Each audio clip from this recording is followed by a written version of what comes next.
It's been a while. And I've been walking a lot. I've been outside quite a bit. In fact, I went backpacking last weekend, and that was wonderful, but freezing. And carrying the backpack wasn't good, but I don't know if it's the backpack. An update on recovery. The number one tool I've had is yoga. Number one, definitely. And what I found is it's just a variety of movement.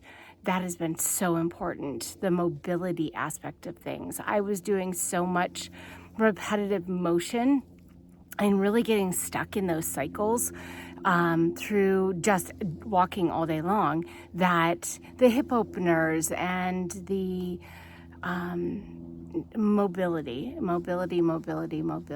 with yoga once, twice, 3 times a day, huge.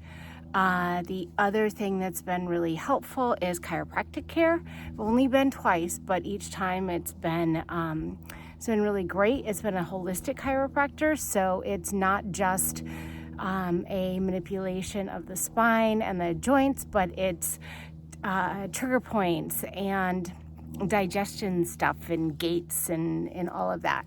It's been super, super helpful. Regarding the blood work, all the inflammatory markers came back fine. So, blood work isn't going to always give you the definitive statement, but it looks fine. So no rheumatoid, no lupus, all of the tick-borne illness stuff. We did a detailed screening, testing, all of that came back fine. So no tick stuff.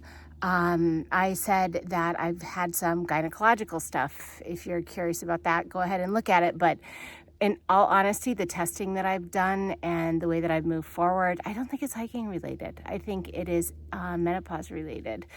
And so hormone related. And I really am starting to think that my shoulders are hormone related too.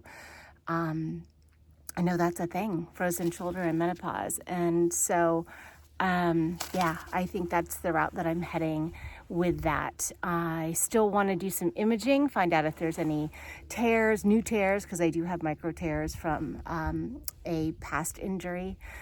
And energy is back. Food wise, I finally am eating real food, and I just love that.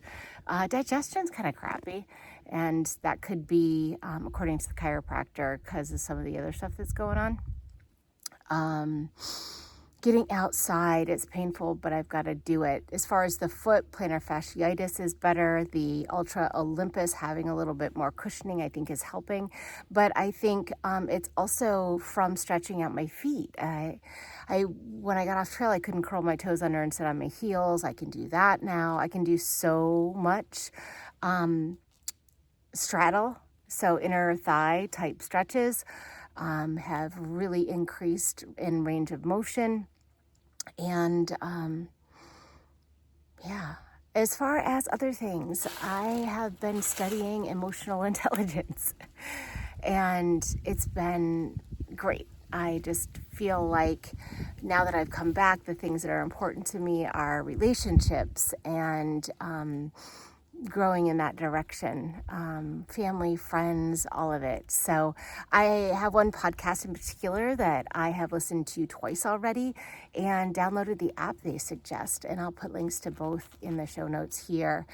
The important takeaways are how we show up for each other, and the broad categories were non-judgmental. So coming into a relationship or conversation without judgment, and then active listening. So not listening to respond or react or anything, but just listening. And sometimes that means repeating what you heard is a great form of active listening. And then empathy. So either direct empathy, hey, I had that experience, I know exactly how you feel, or even compassion, where you can logically or cognitively say, I understand from that perspective. I haven't had it myself, but I can imagine. And so those 3 things, being non-judgmental, active listening, and having empathy, can really deepen your emotional intelligence and be helpful in relationships. Until next time.